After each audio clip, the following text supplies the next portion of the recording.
안타까운 아동학대 소식이 또 전해졌습니다. 경기도 의정부에서 4살 여아가 학대 끝에 숨진 채 발견됐고 가해자인 어머니는 어제 구속됐습니다.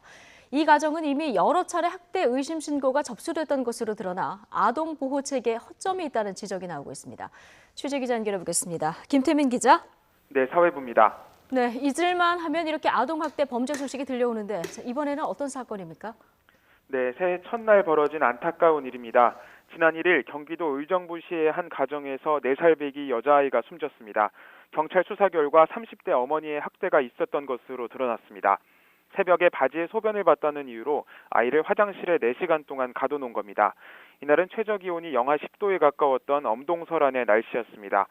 부검 결과 아이 머리에 피멍이 든 흔적도 발견됐고 이로 인한 뇌출혈이 1차 사망 원인으로 추정된다는 의견이 나왔습니다.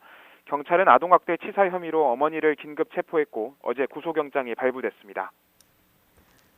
네, 가해자인 어머니는 범행을 인정하고 있습니까?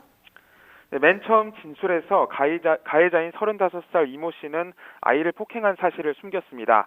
하지만 부검 결과가 나온 뒤에는 전날 저녁 아이가 잠들기 전 프라이팬을 이용해 머리를 때린 사실을 인정했습니다. 또 다음 날 아침 아이가 의식이 없는 걸 확인한 뒤에도 응급실 비용이 걱정돼 신고를 미뤘다고 털어놨습니다. 숨진 4살 여아의 몸 곳곳에서는 화상 등 여러 상처가 발견됐고 또래 아이들보다 체격도 현저히 왜소했던 것으로 확인됐습니다. 이에 따라 경찰은 이 씨가 아이를 상습적으로 학대했던 것으로 의심하고 있습니다. 또 3남매 중 막내였던 피해 아이뿐 아니라 다른 자녀에게도 학대를 일삼았는지 파악할 계획입니다. 자, 그런데 더 안타까운 게 이미 주변에서는 여러 차례 이 가정의 아동학대가 의심된다 이런 신고를 했다면서요.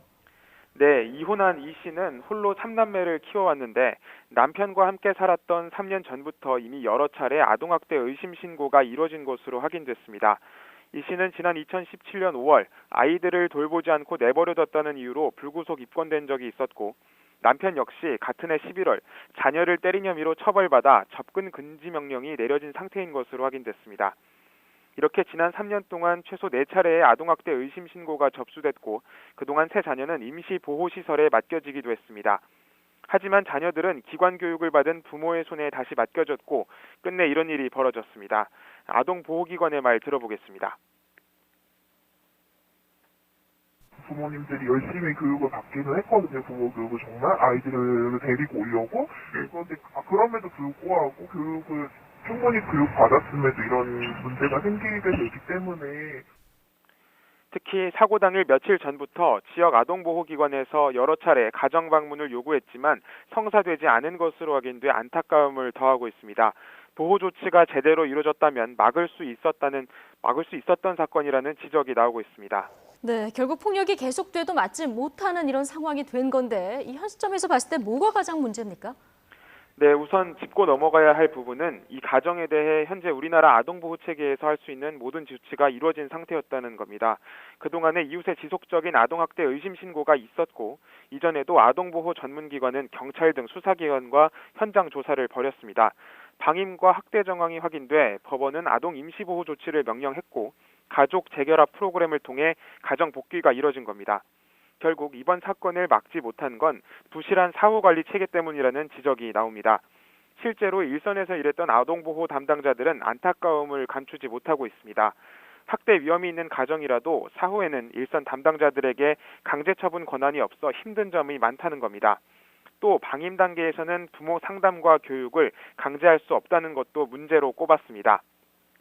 취재 과정에서 한 아동보호 담당자는 형사처벌을 감수하고라도 강제적인 조치를 하고 싶었던 적이 여러 번이었다고까지 말했습니다.